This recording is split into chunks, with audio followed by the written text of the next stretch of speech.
What's up, everybody? Today we're going to talk about body counts. Is there a difference between a man with a high body count and a woman with a high body count?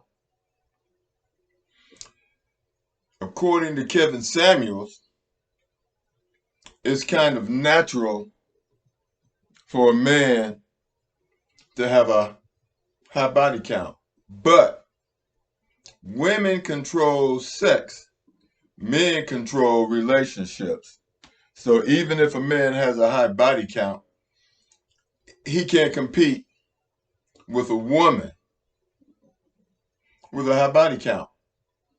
I mean, if if a guy is in a bar and there are 10 women in that bar, his chances are maybe one or two, maybe three. Depends on how popular and how much money he has and they know about it. However, a woman, if she's halfway attractive in a bar with 10 men, she can probably seduce 8 of them. I mean, or maybe all of them, depending on the situation. But we're talking about, let's talk about relationships. Because it seems to me that a woman with a high body count, if a man is going to get into a relationship with a woman with a high body count, he's taking a chance because sex can be addictive. It can be addictive. So his problem is first is one of trust. That's his first problem is trust. Can he trust that woman? Because it seems to me that every day she's going to have to prove to him that she can be trusted. And the reality of the situation, if she is a nymphomaniac or a woman that's used to having sex with a lot of multiple guys, it's like being on a drug. It's like being an alcoholic. It's like being on cocaine or whatever. Will she have to fight an addiction on a daily basis? And that's what he has to worry about. But let's look at it on the other hand. If he's very promiscuous, can she trust him? Now, according to Kevin Samuels, as long as he's making a lot of money, he's protecting her and this, that, and the other, and providing that security, she shouldn't worry about that.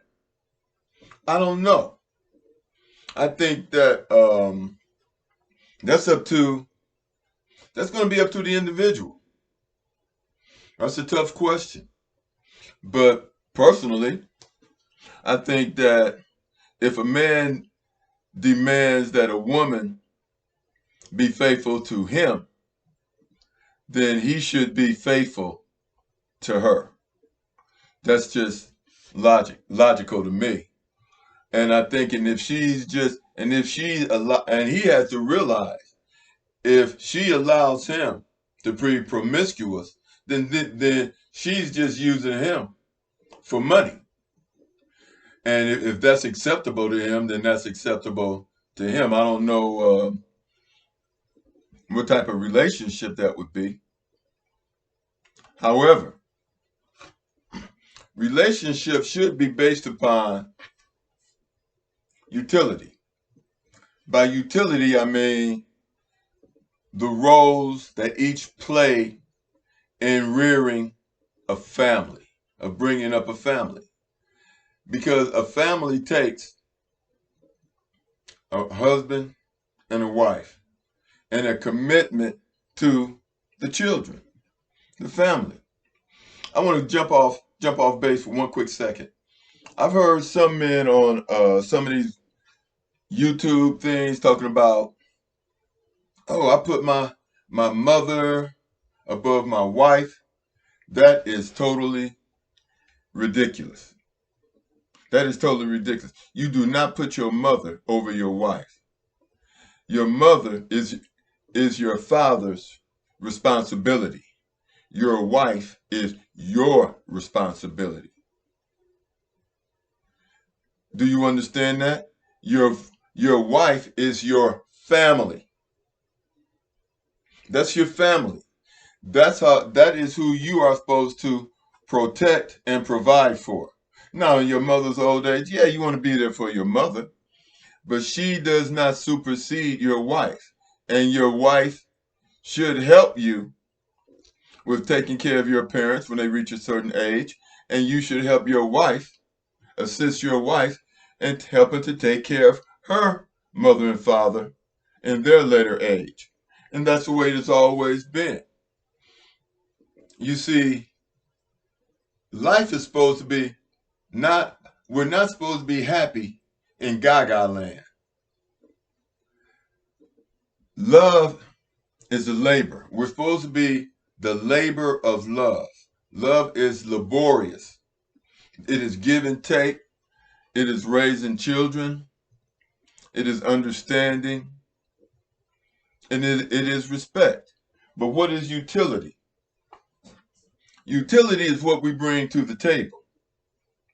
When a man marries a woman, his utility is to provide and to protect the family. Her utility is to manage the household. If he is the only provider, then make sure that she provides the sustenance necessary for him to provide and protect. That is the purpose of a family. That is her utility.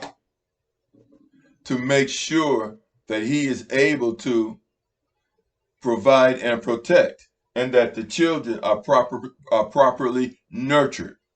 They eat a good meal. Their clothes are clean. All these type things. That's what she brings to a healthy relationship. When the children are obstinate or giving her trouble, then the husband provides the utility. He's the one that doesn't take the mess. He's the one that they do not provoke. When she has no control, then the father. But that's usually a situation with the son. That's usually a situation with a son. Because sometimes young men grow up smelling themselves and thinking that they run the household, and it's the father's job to put them in their place, not the mother's job. She is not physically strong enough to dominate him. That's the father's job. And that is what we call utility. But if we get back into body counts, the only thing, in my opinion, that would allow you to trust a woman with a high body count is if she respects utility. And by utility, meaning she has to respect her position. She has to see the value in her position that will make her not risk the security of the family to go out and have sex with whoever and bring home a disease, or to cause distrust in the family.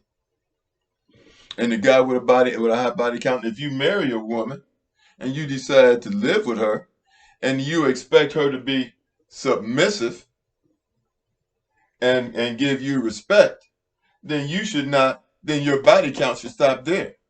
You can't expect her to respect you, and you're going out doing what you don't want her to do. That makes no sense. That makes absolutely no sense. And when it comes to that, I disagree with Kevin Samuels 100%. Family is important. And family is not a man who earns money, gives some money to his wife, and then he runs out in the street and he doesn't pay any attention to his family. He doesn't nurture his family. He offers no guidance to his family, other than a couple bucks, and then he's out of there and having sex with other women. I mean, what is his son learning about that? Will his son disrespect his mother? Will that cause him to disrespect his mother? Or will that cause him to disrespect his father because he loves his mother and he knows that she can be trusted and she is of utility? See, it's not all about money. It's not all about money. It's about family. It's about family. And with that, I'd like for you to leave your comments and subscribe to the channel. And we can go over this again. But understand one thing. I am not trying to tell anyone what they should do and should not do. I'm offering my opinion, which I feel is logical, which works, which can be trusted. And let's not confuse trust and truth with what is right and wrong, because people get into this is right for me, this is wrong for you. This is right here, this is wrong here. No, a family needs consistency. And when I talk about consistency, I'm talking about 1 and 1 must equal 2 in all families. 2 and 2 must equal 4 in order for that family to grow and to multiply and be of trust to society, and to be of trust and of value to society. And I don't think anybody can be of trust and value to society if you have faulty morals.